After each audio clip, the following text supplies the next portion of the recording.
اس کے اوپر بات چیت ہو رہی ہے. ایک میجر جو پالیسی ریویو ہے اس کے اوپر بات ہو رہی ہے, اور اس پالیسی ریویو کو دیکھتے ہوئے جو اس وقت زمینی حقائق ہیں, کے پی کے کئی ایسے اضلاع ہیں جہاں سے یہ اطلاعات آ رہی ہیں کہ وہاں پر ایک بہت بڑی تعداد میں ٹی ٹی پی کے یہ جو دہشت گرد ہیں اس وقت موجود ہیں, اور جو اگلے 1-2 ہفتوں کے دوران جو میرے پاس معلومات ہیں کہ اس حوالے سے اہم فیصلے لیے جانے کا امکان ہے.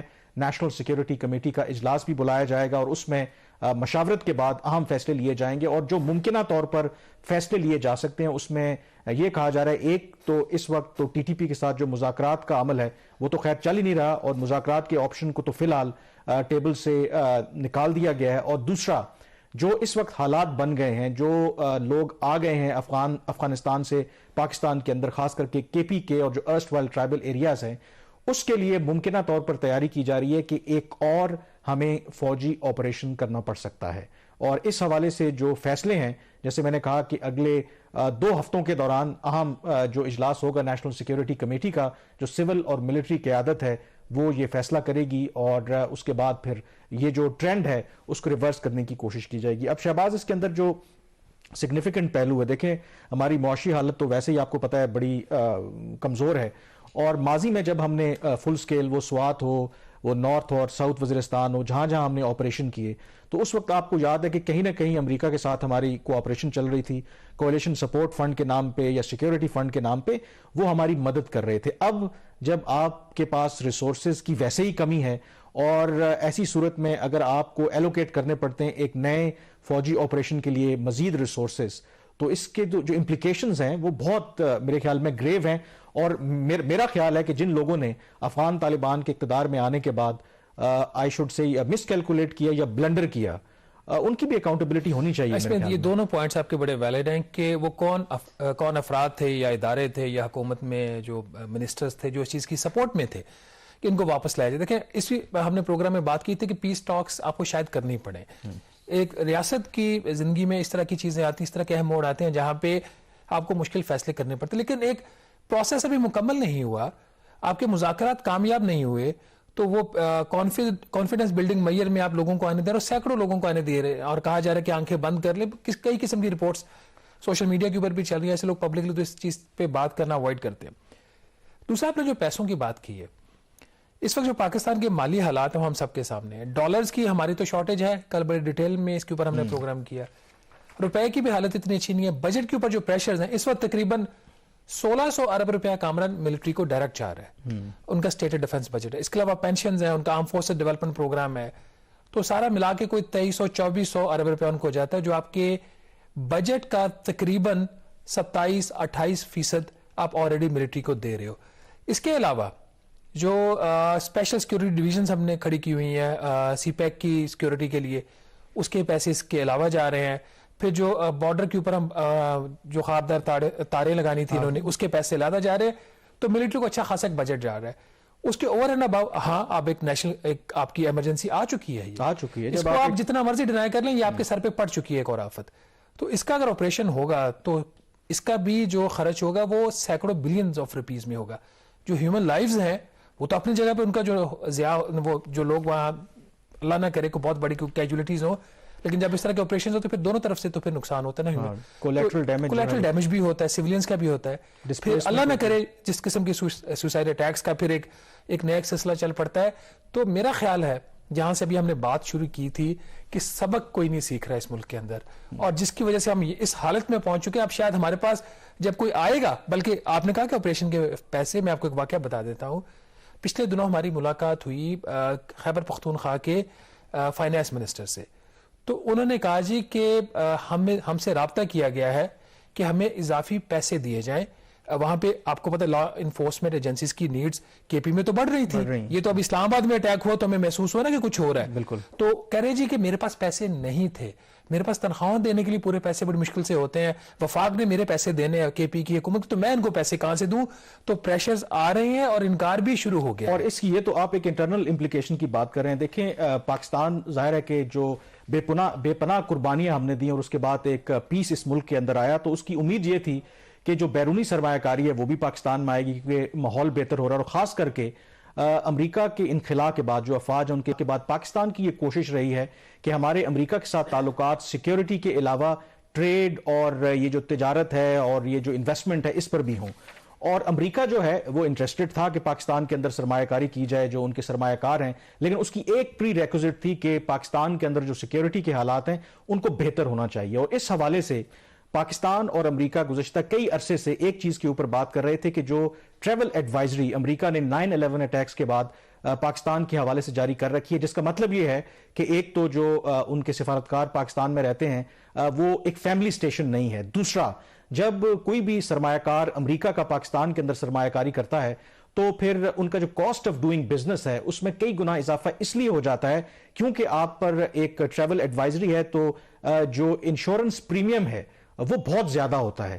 اب پاکستان کی یہ کوشش تھی کہ یہ ٹریول ایڈوائزری ہٹ جائے, اور اس پر اس لیے حالیہ دنوں میں ایک پیش رفت ہوئی کہ جو پاکستان میں امریکہ کا سفارت خانہ ہے, جو میرے پاس اطلاع ہے, وہ اب پاکستانی حکومت کے نقطہ نظر سے اتفاق کرتے تھے کہ یس پاکستان کے اندر صورتحال جو ہے اب اس قدر امپروو ہو گئی ہے کہ امریکہ کو ٹریول ایڈوائزری کو ریورس کرنا چاہیے. لیکن جو کل اسلام آباد کے اندر یہ خودکش حملہ ہوا ہے تو میری معلومات یہی ہیں کہ شاید اگر اس حوالے سے ہمیں کوئی پازیٹیو خبر آنے کی توقع تھی تو اب شاید ہمیں اس پر مزید انتظار کرنا پڑے گا. تو آپ اندازہ کر سکتے ہیں کہ یہ جو سیکیورٹی سچویشن ہے اس کی جو امپلیکیشنز ہیں وہ انٹرنل بھی ہیں وہ ایکسٹرنل بھی ہیں. اس پر مزید بات کریں گے اس بریک کے بعد.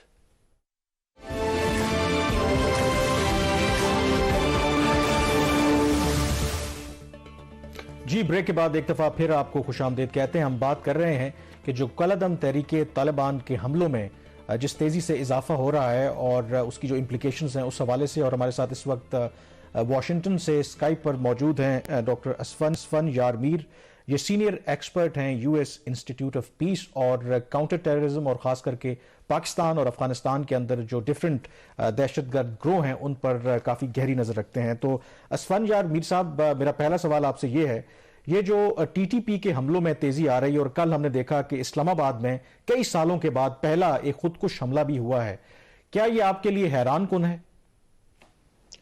جی کامران, پہلے تو یہ جو تیزی آ رہی ہے یہ ایک عرصے سے آ رہی ہے, اور جہاں تک اسلام آباد کے اٹیک کا تعلق ہے یہ پچھلے ایک مہینے کا لگ بھگ 5واں سوسائڈ بام اٹیک ہے جو ٹی ٹی پی یا اس سے ریلیٹڈ گروپ نے کلیم کیا ہے. سو 5واں یہ اٹیک ہے. دسمبر کے مہینے میں 53 حملے ٹی ٹی پی نے کلیم کیے ہیں, اور اس سال 2022 میں مجموعی طور پر ٹی ٹی پی نے 350 حملے ابھی تک کلیم کر لیے ہیں, جس میں 3 سے 4 مہینے سیز فائر کے بھی شامل تھے.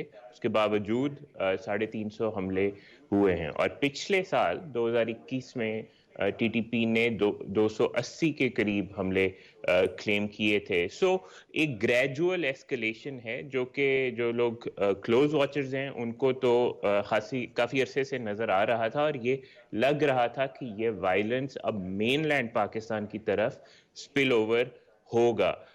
جو ایک ایریا علاقہ جہاں پہ اس وقت بہت زیادہ وائلنس ہے, آپ ایک طرح سے کہہ سکتے ہیں جہاں پہ ایک کانفلکٹ کی آگ نظر آ رہی ہے, وہ ہے ساؤتھ کے پی کا. ساؤتھ وزیرستان, نارتھ وزیرستان, ٹانک, ڈیرہ اسماعیل خان, بنو, لکی مروت, یہاں پر بہت زیادہ وائلنس ہے, اور وہاں پر security forces in particular police بہت پریشر میں لگ رہی ہے. اچھا میر صاحب, یہ تو کافی ایک الارمنگ سناریو ہے. اس میں اب صورتحال جو بن رہی ہے, آپ کے خیال میں اس کے پیچھے وجوہات کیا ہیں؟ جو افغانستان میں ایک رجیم چینج ہوا وہ وجہ تھی, یا پھر اس کے کانسیکوینس میں جو پاکستان نے فیصلہ کیا کہ وہ کالعدم تحریک طالبان کے ساتھ وہ مذاکرات کریں گے؟ جی میرے خیال میں جو سب سے بڑی وجہ ہے وہ تو طالبان کا افغانستان میں واپس آنا, اور اس کے بعد ان کا ٹی ٹی پی کو ایک طرح کا پولیٹیکل اسائلم دینا. یہ میرے نزدیک یہ سب سے بڑا فیکٹر ہے, جس کے نتیجے میں ٹی ٹی پی نے بہت سپیس پائی ہے افغانستان میں.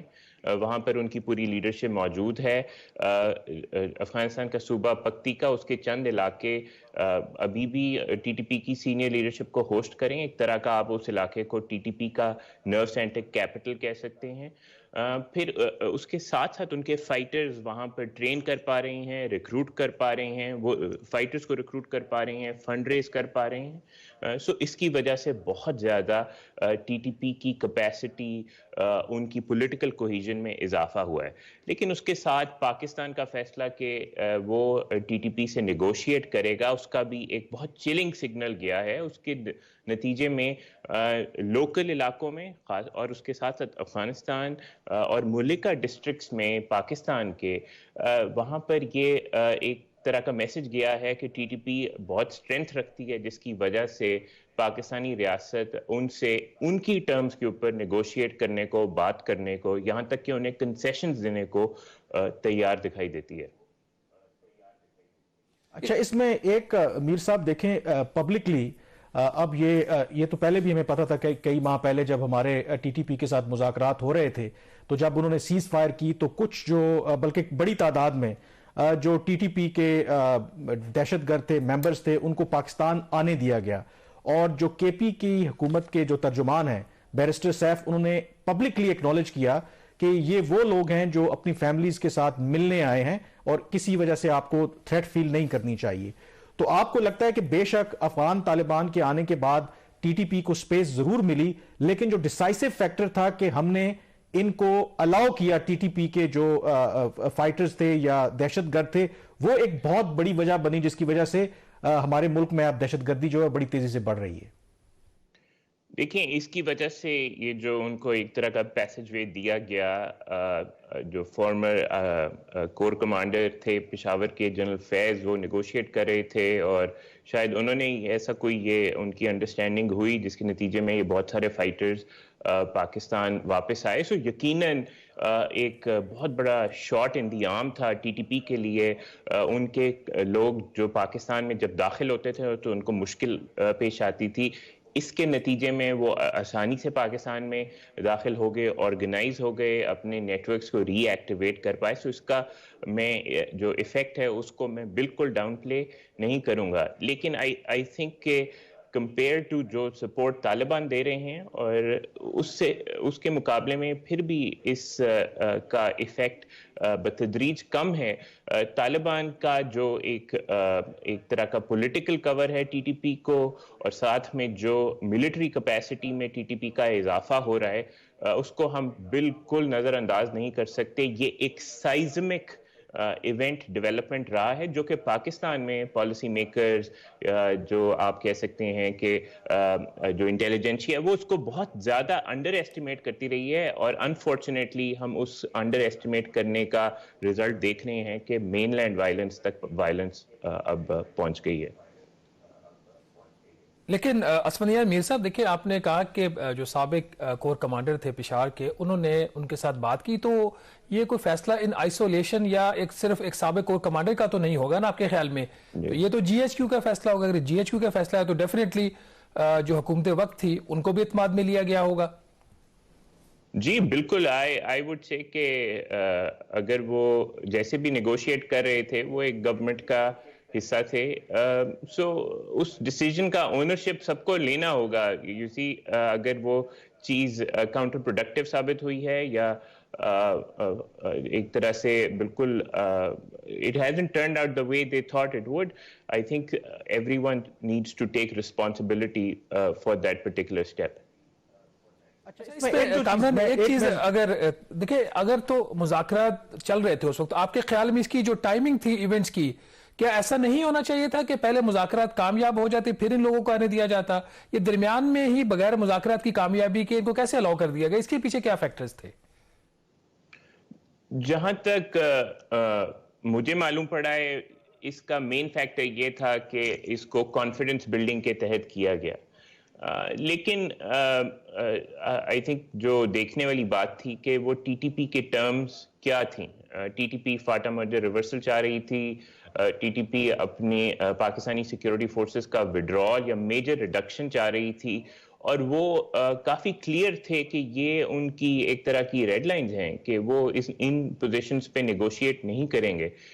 لیکن جو پاکستانی نیگوشیٹرز تھے، ایسا امپریشن ملتا ہے کہ ان کا خیال تھا کہ وہ ٹی ٹی پی کو ان پوزیشنز سے موو کر پائیں گے اگر وہ تھوڑے فارورڈ لیننگ ہو جائے. اور اس کے اوپر یہ فارورڈ لیننگ ہونے والا جو فیصلہ تھا اس میں طالبان کا بھی کافی انفلوئنس لگتا ہے کہ وہ بضد تھے کہ آپ ٹی ٹی پی کو کنسیشنز دیں, جس کے نتیجے میں مجھے لگتا ہے کہ یہ فیصلہ ہوا اور اس کے بعد اب یہ سیکیورٹی سچویشن ڈیٹیریوریٹ ہوتے ہوئے ہم دیکھ رہے ہیں. اچھا, اب اس میں تھوڑا سا وے فارورڈ کی بات کرتے ہیں. دیکھیں, یہ جو بھی مس کیلکولیشن ہوئی, جو بھی بلنڈر ہوا, ظاہر ہے کہ وہ جو خاص کر کے جو سویلین قیادت ہے اور جو عسکری قیادت ہے وہ تو تبدیل ہو گئی ہے. جنرل باجوہ, جنرل فیض اب نہیں ہیں, اور اب جنرل عاصم منیر جو ہیں ان وہ قیادت کر رہے ہیں. اور حال ہی میں سینٹ کام کے چیف جو ہیں وہ پاکستان کے دورے پر تھے, اور ان کا میں نے انٹرویو بھی کیا, اور ان سے جب میں نے سوال پوچھا کہ جو آرمی چیف ہیں پاکستان کے نئے, ان کے بارے میں ان کا کیا خیال ہے,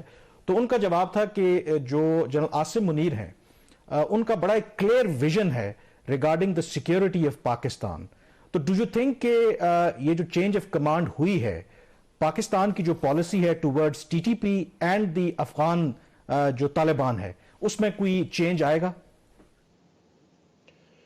دیکھیں, مشکل ہے کہنا, اٹس ویری ارلی. ابھی بھی جو نئی لیڈرشپ ہے, نئے آرمی چیف ہیں, انہوں نے اپنی پالیسی ڈائریکشن کو ظاہر نہیں کیا. So I wait and watch. I think past کو میں بھی دیکھ رہا ہوں, آپ بھی دیکھ رہے ہیں, ہم سب جانتے ہیں. سو میں ابھی ججمنٹ نہیں دوں گا. دیکھیں, جو مسئلہ مجھے دکھائی دے رہا ہے کہ Pakistani decision makers, policy makers اپنی years of support to the Taliban کو بہت ابھی بھی اس سے ویڈڈ ہیں, اور بہت انرشیا لگتا ہے. مجھے لگتا ہے کہ وہ طالبان کے ٹی ٹی پی کے ساتھ ریلیشن شپ کو ڈاؤن پلے کرتے ہیں, یا کبھی کبھی شاید انڈر ایسٹیمیٹ بھی کرتے ہیں. سو یہ فنڈامنٹل پالیسی چیلنج ہے میرے نزدیک. اگر میں آپ سے یہ اگری کرتا ہوں کہ جو بیہائنڈ دا سین میری جو لوگوں سے بات ہوتی ہے وہ بالکل پرابلم ہے, لیکن ایٹ دا سیم ٹائم وہ یہ کہتے ہیں کہ طالبان جو ہے, افغان طالبان, وہ سٹل پاکستان کے لیے بیسٹ بیٹ ہے. آخر میں یہ آپ سے پوچھوں گا کہ جو اب سچویشن ڈیولپ ہو رہی ہے, جو ٹی ٹی پی جس طریقے سے حملے کر رہی ہے, اور آپ نے خود بتایا کہ کے پی میں جس طرح کی ان کی پریزنس ہے, آپ کو لگتا ہے کہ پاکستان کو ایک اور میجر ملٹری اوفینسو کرنا پڑے گا ٹی ٹی پی کے خلاف پاکستان کے اندر؟ دیکھیں, چیزیں اس طرف جاتی ہوئی دکھائی دے رہی ہیں, لیکن اس بار بات جو ہے شاید پاکستان کے اندر نہ رکے. ہم نے اپریل میں دیکھا, اپریل 2022 میں, کہ پاکستان نے کراس بارڈر سٹرائکس کی, ایئر سٹرائکس کی افغانستان میں ملٹیپل لوکیشنز پہ. چونکہ ابھی بھی ٹی ٹی پی کی لیڈرشپ بارڈر کے اکراس ہے, مجھے لگتا ہے کہ پاکستانی جو ڈیسیجن میکرز ہیں وہ کراس بارڈر ایکشن کو بھی کنسیڈر کریں گے. سو یہ خاصا ایک بڑا مسئلہ ہے, اور یہ جو کراس بارڈر ایکشن ہے اس کی پالیٹکس اور بھی کمپلیکیٹڈ ہے, especially since the strike against Ayman al Zawahiri, al Qaeda کے leader, by the United States. تو جو افغان پالیٹکس میں بھی اس کے بہت بڑے ریپرکشنز, امپلیکیشنز ہوں گے. طالبان آلریڈی آئسولیٹ ہو رہے ہیں اپنے فیصلوں کی وجہ سے. سو آئی تھنک یہ جو ٹی ٹی پی کا گروئنگ تھریٹ ہے, یہ ریجنل پالیٹکس کے لیے ایک بہت بڑا مسئلہ بن گیا ہے, اور آئندہ آنے والے دنوں میں پاکستانی لیڈرشپ کو بڑے فیصلے کرنا ہوں گے. بہت شکریہ اسفند یار میر پروگرام کرنے کے لیے. یہاں پہ بریک لیں گے, اور بریک کے بعد ذکر کریں گے کہ ایف بی آر اس وقت کس مشکل سے دوچار ہے. بریک کے بعد اس پہ بات کریں گے.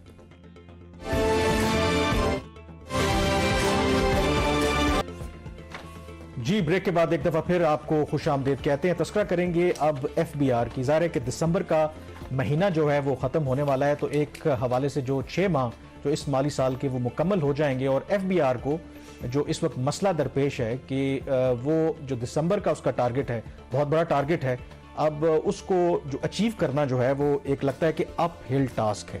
تو یہ آپ کے لیے تھوڑا سرپرائزنگ ہے یا نہیں؟ یہ سرپرائزنگ نہیں ہے, ہمیں پتا تھا کہ یہ دیکھیں ان کی جو ٹارگٹ فکسنگ تھی نا وہی غلط تھی اس دفعہ. عام طور پر جو آپ کا ٹیکس سٹرکچر ہے وہ ایسا ہے کہ جو میکسیمم ریونیو آپ کا آتا ہے نا وہ آخری مہینوں میں آتا ہے, خاص طور پر جون میں.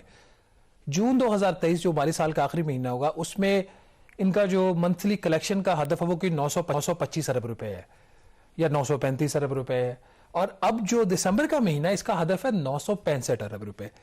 اب جون سے بھی آپ زیادہ دسمبر میں ایکسپیکٹ کر رہے ہو, جب آپ کا مالی سال بھی پورا نہ ہو رہا, تو اس کی بیس تھی اس کی بیس یہ تھی کہ جو پی ایم ایل این کی حکومت نے اس بجٹ میں پاکستان کی تاریخ کے سب سے زیادہ ٹیکسز لگائے تھے, تقریباً 1000 ارب روپے سے بھی زیادہ کے اضافی ٹیکسز لگے ہیں, جس میں کوئی 400 بلین پلس تھا پیٹرولیم لیوی کا, اور باقی جو تھا ڈائریکٹ ٹیکسز اور انڈائریکٹ ٹیکسز تھے.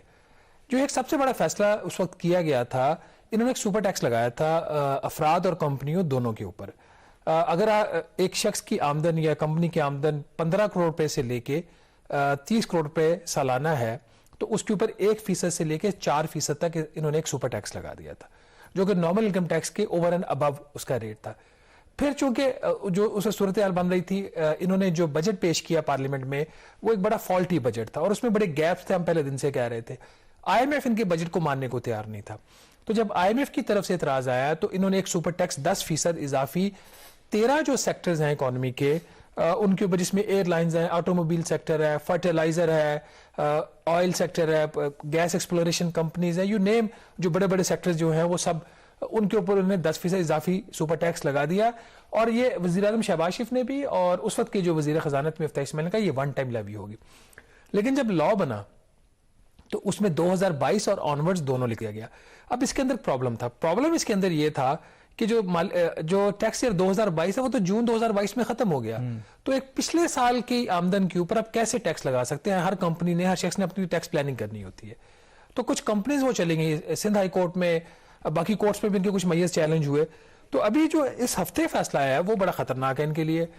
سندھ ہائی کورٹ نے رائٹلی جو سپر ٹیکس تھا, انہوں نے کہا یہ نہ صرف غیر آئینی ہے بلکہ یہ ڈسکریمنیٹری ہے. انہوں نے سپر ٹیکس 2022 کے اوپر جو لگا ہوا تھا اس ایکسٹینٹ تک اس کو انہوں نے اڑا دیا, اس کے خلاف فیصلہ. اب اس کی وجہ سے کوئی 247 ارب روپے کا ایک ہول پڑ گیا ہے, جو سالانہ ان کا ہدف تھا 7470 ارب روپے کا.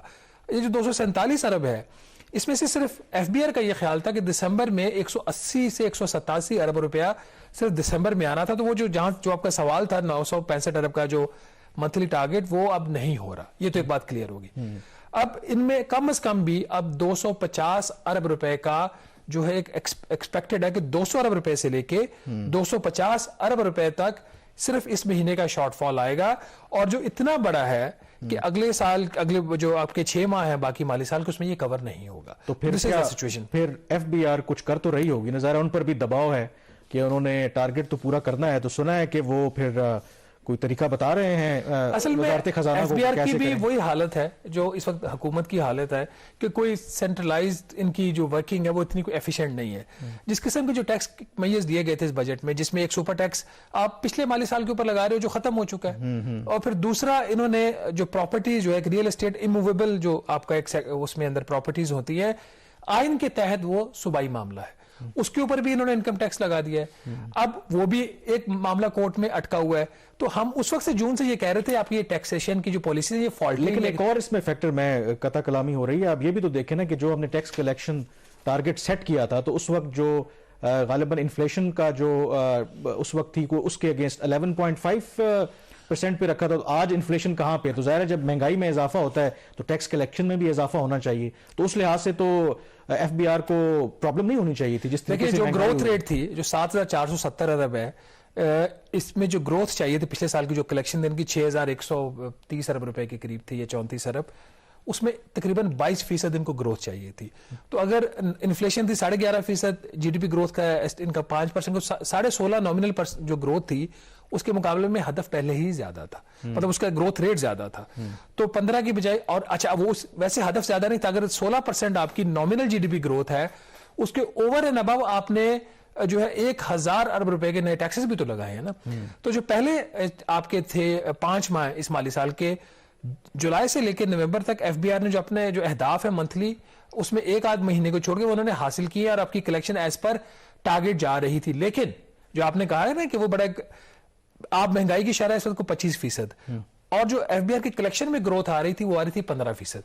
تو ابھی بھی اگر 25% مہنگائی کی شرح ہے اور کلیکشن میں اضافہ ہو رہا ہے 15%. 10% جو ہے یہ لیکیج ہے سسٹم کے. اچھا، یہ لیکیج ہے ان تو کی انیفیشنسی یہ انیفیشنسی اگر ان کی ہوتی تو پھر یہ شارٹ فال بھی نہ تھا. یہاں پہ بریک لے لیتے ہیں اور بریک کے بعد جو میں نے آپ سے سوال کے ظاہر ہے کہ ٹارگٹ تو پورا کرنا ہے, تو ایف بی آر اس حوالے سے کیا انہوں نے سجیشن دیا اور کیا وزارت خزانہ کو وہ سجیشن قابل قبول ہے؟ بریک کے بعد اس پہ بات کریں گے.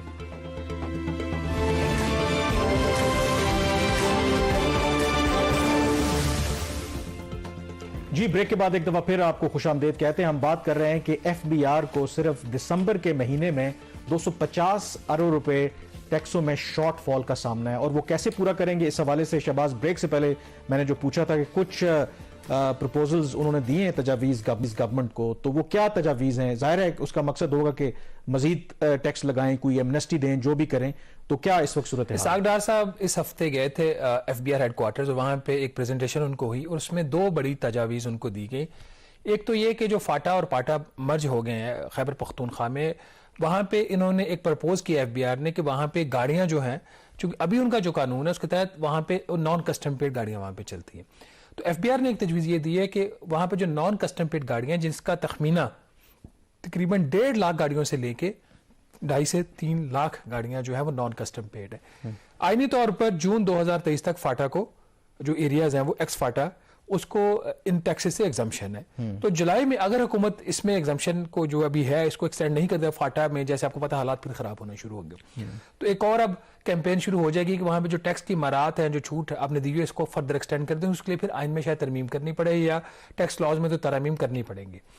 تو اگر تو وہ حکومت ایکسٹینڈ نہیں کرتی اور 30 جون 2023 کو فاٹا کی ایگزمپشن کا جو ایک وہ اس کا سٹیٹس ہے وہ ختم ہو جاتا ہے, تو ان گاڑیوں کا کیا ہوگا؟ تو اس کے لیے ایف بی آر نے تجویز یہ دیا ہے کہ آپ اس کو ابھی سے ٹیکس ایمنسٹی دے دو ان گاڑیوں کے اوپر, جس سے ان کے خیال میں منیمم کو 30 ارب روپے کا ایک اضافی ریونیو آ جائے گا. لیکن اب حکومت جس سٹیج سے گزر رہی ہے فیصلہ سازی ہو نہیں رہی, ہر چیز ان کی رکیا بن کا یہ ساری توجہ یہ ہے کہ ان کے لیڈران کیسے واپس باہر سے آ جائے, جو کیسز ہیں وہ کیسے ختم ہو جائیں, یا پھر یہ کہ الیکشنز ہیں اس میں کچھ پی ٹی اے سے گیو اینڈ ٹیک ہو جائے, کیسے نکلا جائے, تو وہ فیصلہ نہیں. دوسرا جو پرپوزل وہاں پہ یہ پیش ہوا تھا کہ جو آپ کے امپورٹس ہیں اس کے اوپر 1% سے لے کے 3% تک اضافی کسٹم ڈیوٹیز لگا دی جائے, جو کہ ان کا بڑا فیورٹ سبجیکٹ ہوتا ہے. تو اگر یہ لگ جائے تو ان کا خیال ہے منیمم 50 ارب روپیہ اضافی ریونیو آ سکتا ہے. اچھا, یہاں پہ میں نے خبر میں تو 50 ارب بھی رپورٹ کیا, اگر 3% ڈیوٹیز لگ جائیں تو منیمم 125 ارب روپے کا اضافی ریونیو پورے سال میں آتا ہے. تو اگر یہ 6 ماہ ہے تو 75 ارب تو آپ کا 60 سے 75 ارب کے درمیان, کیونکہ یہ نمبر ہمیشہ انڈر رپورٹ کرتا ہے ایف بی آر.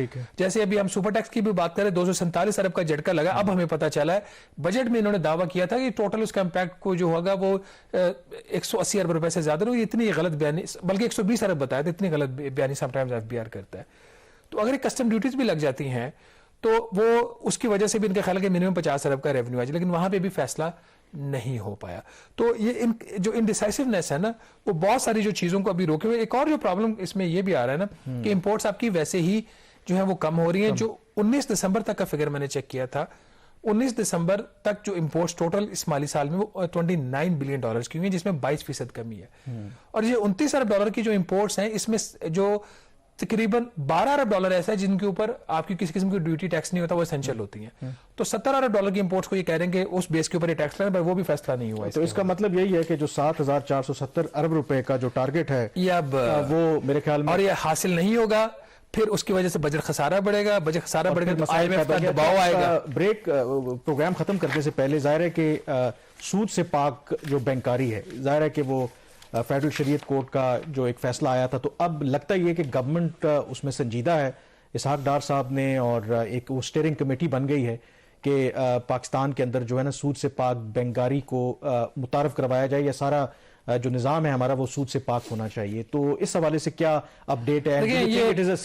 مجھے ابھی بھی اس پہ ڈاؤٹس ہیں. دیکھیں ڈار صاحب کا ایک اپنا پرسنل ان کا ایک ریلیجیس ان کی کونوٹیشن ہے, تو میں ان کی نیت پہ شک نہیں کرتا, بٹ میرا خیال ہے کہ اتنی آسانی سے یہ جو فیڈرل شریعت کورٹ کا فیصلہ ہے وہ امپلیمنٹ نہیں ہوا, کیونکہ گورنمنٹ نے جو گورنمنٹ کے ادارے انہوں نے اپیلیں واپس لی ہیں. ابھی جو پرائیویٹ بینکس ہیں ان کا تو وہ تو انہوں نے چیلنج کیا ہوا ہے.